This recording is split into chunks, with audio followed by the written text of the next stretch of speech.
David, good to have you back. Good to see you. So why do you think the household survey contradicts the job numbers out today?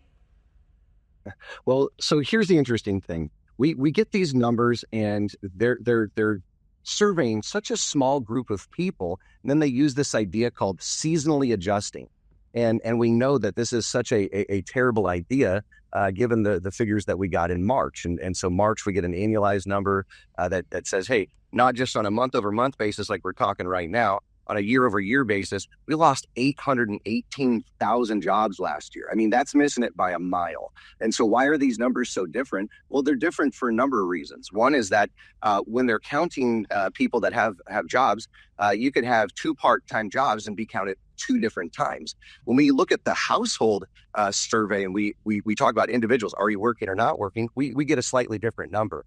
And then, of course, if you just watch these payrolls right now, that's my favorite place to be following, how many people are staying employed or not. And it's interesting.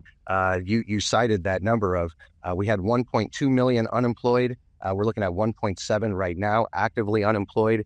That does not sound to me like a wonderful, wonderful unemployment market. And ultimately, I think that we're going to find ourselves, facing some of the music here as we get into Q1, Q2 next year, and we're not so much in an election year. Okay, but we do have a new administration taking hold come January 20th. How might Trump's proposed deregulations and pro-growth policies impact industries like manufacturing, financial technology, semiconductors? Well, the Department of Government efficiency is an amazing idea because it's looking at actually cutting costs. I can't name for you the last time that I remember politicians that are looking at actively cutting serious chunks of our budget. Now, no question that the Trump administration has, a really solid team going forward here, because let's just be very clear. The United States is overspending right now by about $2 trillion, which is the reason why we're looking at cutting that off right now. And so, these guys are making some hard calls. I think that there's some convolution here with President Biden saying that, people actually can work from home and we're not going to let you just lay them off. So it's a weird little back and forth right now. But ultimately, I think you're going to see these guys prevail. I think that they need to sell it to the American people, though. But the American people recognize the debt's going up. They recognize, even in this survey, the government jobs were 58,000, where home builders were 17,000. Something's real backwards on that. Yeah. I mean, $2 trillion is a lot to cut. It's mind-boggling, mind-blowing. But, cracking down on the working from home scam, it's a good start. How do you think this will affect the economy and the markets? Well, no question that we're going to have some changes here.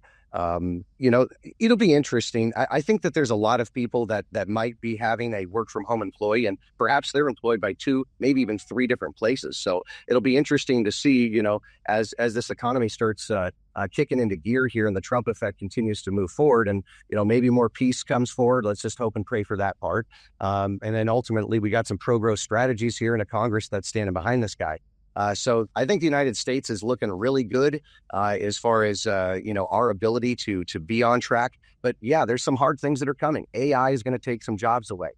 We are going to see reshoring and friendshoring that's going to occur. That's actually inflationary because it costs a little bit more to bring things back here to the mainland as opposed to, having someone in another nation do it. But it's a security risk.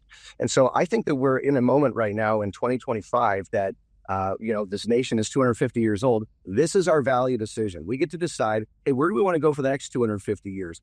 Who are we? And, does our debt ultimately matter? I have 5 young children. And so as I think about the future, I'm very concerned about the debt. I'm very concerned about, Congress's ability to just, or willingness even to just print.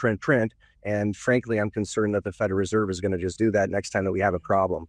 Does that mean that the market goes up? Probably, at least for the short term. But I think we have some issues to be figuring out here. We do. We do have to think about our kids moving forward. At least there's some hope, right? What do you think the Fed's going to do after their next meeting? I think that they're going to be cutting 25 basis points. And then after that meeting, I think that they're going to really slow it down. I think we're going to see a higher for longer type of a scenario here. And I think it's ultimately going to lead us to having a 50-year bond, a 50-year mortgage, and just a higher for longer rate here as society moves forward in a different way than we were historically in the past. All right, David Stryzewski, CEO of Sound Planning Group. Thank you for your insight today. If I don't see you before then, have a very Merry Christmas. You should. You too. Thank you so much. Thank you.